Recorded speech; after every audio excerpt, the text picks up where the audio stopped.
Jangan lupa subscribe, like, comment, and share. Thank you. Muah.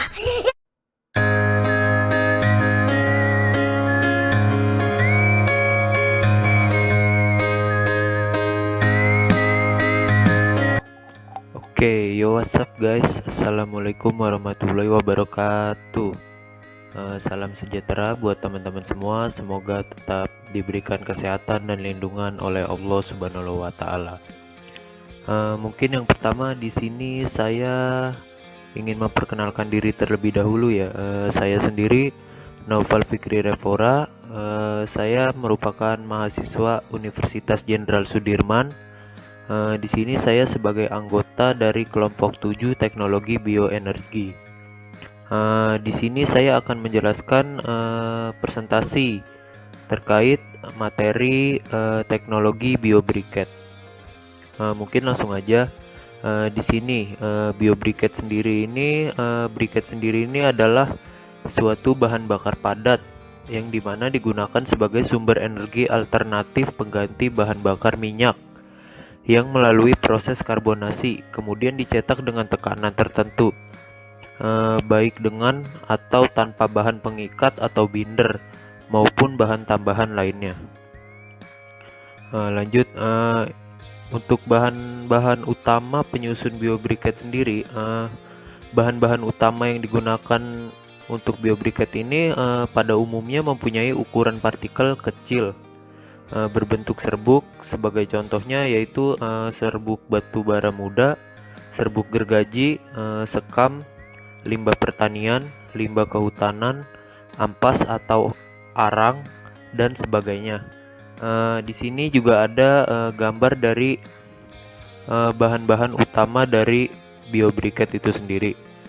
Di sini ada arang atau batu bara, di sini ada sekam, dan di sini juga ada serbuk gergaji.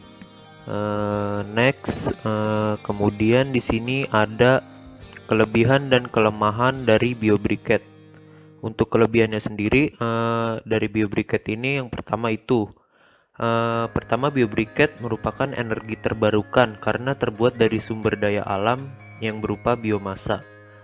Kemudian yang kedua, panas yang dihasilkan oleh biobriket ini maksimal, yakni mampu menghasilkan hingga cukup tinggi panas, yaitu sekitar 7000 kalori. Kemudian biobriket ini juga tidak beracun karena proses pembuatannya dilakukan dengan proses alami dan bahan tambahan yang masih organik. Kemudian kelebihannya juga tidak beracun, dan yang terakhir ini ada waktu pembakaran yang dihasilkan oleh biobriket ini lama. Untuk kelemahannya sendiri, biobriket ini yang pertama asap pembakarannya dapat menimbulkan korosi pada besi.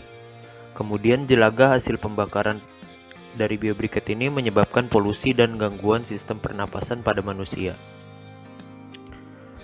Oke, selanjutnya di sini juga ada tahapan pengolahan biobriket.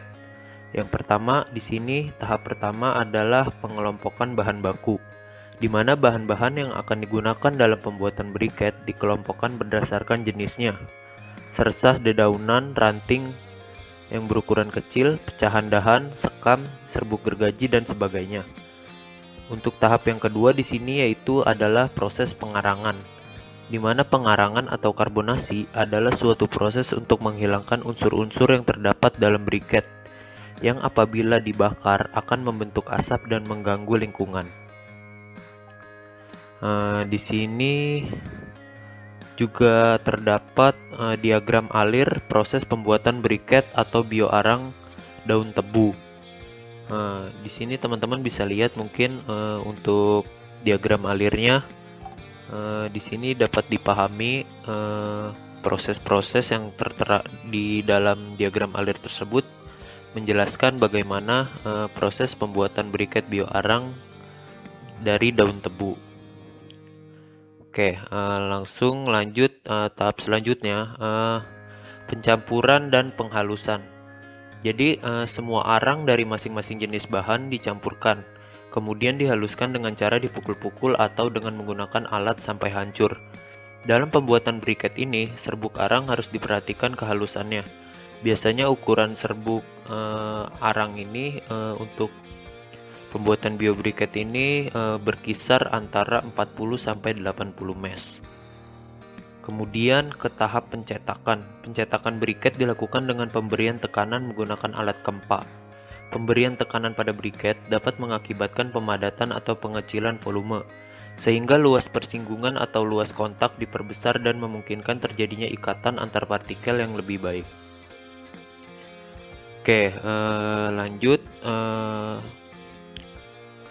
Terus di sini ada setelah briket ini dicetak, masuk ke proses pengeringan, di mana suhu dan waktu pengeringan yang dipergunakan dalam pembuatan biobriket ini tergantung dari kadar jumlah air campuran dan mesin pengering. Suhu pengeringan yang umumnya dilakukan adalah sebesar 60 derajat Celcius selama 24 jam, di mana pengeringan ini ditujukan untuk agar briket ini menjadi kering dan kadar airnya dapat disesuaikan dengan ketentuan kadar air briket yang berlaku. Oke, next, di sini ada parameter kualitas briket, di mana parameter ini merupakan suatu ukuran atau acuan kita untuk menentukan bagaimana bagusnya suatu briket yang dihasilkan. Yang pertama ini di sini ada kalori. Di sini nilai kalori briket ini sangat berpengaruh pada efisiensi pembakaran briket, yang dimana semakin tinggi nilai kalori briket, maka semakin bagus kualitas briket tersebut karena efisiensi pembakarannya yang tinggi. Kemudian di sini ada kadar air. Briket yang berkadar air tinggi akan membutuhkan udara lebih banyak untuk mengeringkan briket tersebut, sehingga briket itu sulit terbakar. Oke, next. Selanjutnya ada kandungan zat terbang, di mana volatimeter adalah bagian dari briket, di mana akan berubah menjadi volatimeter produk.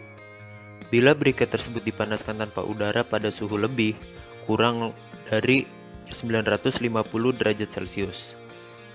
Untuk kadar air volatimeter yang besarnya kurang lebih 40% pada pembakaran akan memperoleh nyala api yang panjang dan akan memberikan asap yang banyak. Sedangkan untuk kadar volatimeter yang rendah yang besarnya berkisar antara 15 sampai 25%, lebih disenangi dalam pemakaiannya karena asap yang dihasilkannya itu sedikit. Kemudian di sini juga ada kadar karbon, di mana nilai kadar karbon diperoleh melalui pengurangan angka 100 dengan jumlah kadar air atau kelembapan, kadar abu, dan juga jumlah zat terbang yang dikandung oleh biobriket tersebut. Selanjutnya di sini juga ada sifat fisik dan kimia briket arang komersial. Seperti yang tercantum pada tabel tersebut. Di sini kadar air untuk sifat yang pertama, di sini ada kadar air yang dimana standar di negara Jepang ini sebesar 6 sampai 8%, di Inggris 3 sampai 4%, dan di USA itu sebesar 6%. Untuk kadar abunya sendiri di negara Jepang 3 sampai 6%, di Inggris itu 8 sampai 10%, dan di USA itu sebesar 18%. Terus selanjutnya ada kadar zat terbang. Di sini standar dari negara Jepangnya itu adalah 15 sampai 20%, di Inggris itu 16%, dan di Amerika atau USA itu ada 19%. Untuk kadar karbon terikatnya sendiri, negara Jepang memiliki standar sebesar 60 sampai 80%, negara Inggris mempunyai standar 75%, dan di negara USA itu ada 58%. Untuk kerapatan dengan satuan gram per sentimeter persegi, untuk negara Jepang standarnya yaitu 1 sampai 2 gram per sentimeter persegi. Untuk di Inggris itu sebesar 0,84 gram per sentimeter persegi, dan di USA sebesar 1 gram per sentimeter persegi. Untuk kekuatan tekannya sendiri di Jepang ini sebesar 60, di Inggris sebesar 12,7, dan di USA itu sebesar 62. Untuk nilai kalorinya atau nilai panas yang dihasilkan oleh biobriket tersebut di negara Jepang itu standarnya sebesar 6.000 sampai 7.000, di Inggris itu sekitar 7.300, dan di USA itu sekitar 6.200. Mungkin next. Nah, di sini merupakan standar mutu kualitas briket arang, di mana di sini juga memakai parameter yang berupa sifat, di mana kadar air yang dibutuhkan itu maksimal 8, kadar zat terbang yang dibutuhkan itu adalah 15, untuk nilai kalorinya atau nilai panasnya tersebut minimal sebesar 5000, dan kadar abu yang dihasilkannya itu misal maksimal 8%. Ya, data ini didapatkan dari sumber Badan Standarisasi Nasional tahun 2000. Oke, kemudian di sini ada sifat-sifat briket yang bermutu baik, di mana sifat-sifat tersebut antara lain yang pertama, briket tidak berasap dan tidak berbau, karena di mana asap ini dapat dikurangi dengan melakukan karbonisasi atau menggunakan perekat yang tidak berasap dan mampu menyerap bau.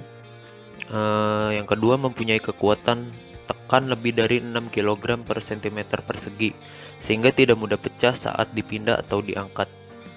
Yang ketiga itu sifatnya mempunyai suhu pembakaran tetap sebesar 350 derajat Celcius dalam waktu yang lama, berkisar antara 8-10 jam. Lama pembakaran dalam suhu tetap 350 derajat Celcius dapat diusahakan dengan mengatur pemasukan udara dalam batas tertentu, akan memperlama waktu pembakaran tanpa menurunkan suhu. Yang keempat itu di sini ada gas hasil dari proses pembakaran tidak mengandung karbon monoksida yang tinggi. Selanjutnya, briket tidak mengotori tangan, tidak cepat terbakar, dan dapat menyala terus tanpa dikipas dan tidak memercikan bara api yang begitu banyak. Ya, mungkin untuk presentasi materi mengenai biobriket ini dari saya cukup sekian. Untuk segala kekurangan dan jika ada kata-kata yang kurang berkenan, mohon dimaafkan. Mungkin presentasi dari saya cukup sekian, kurang lebihnya mohon maaf. Wabillahi taufik walhidayah. Wassalamualaikum warahmatullahi wabarakatuh.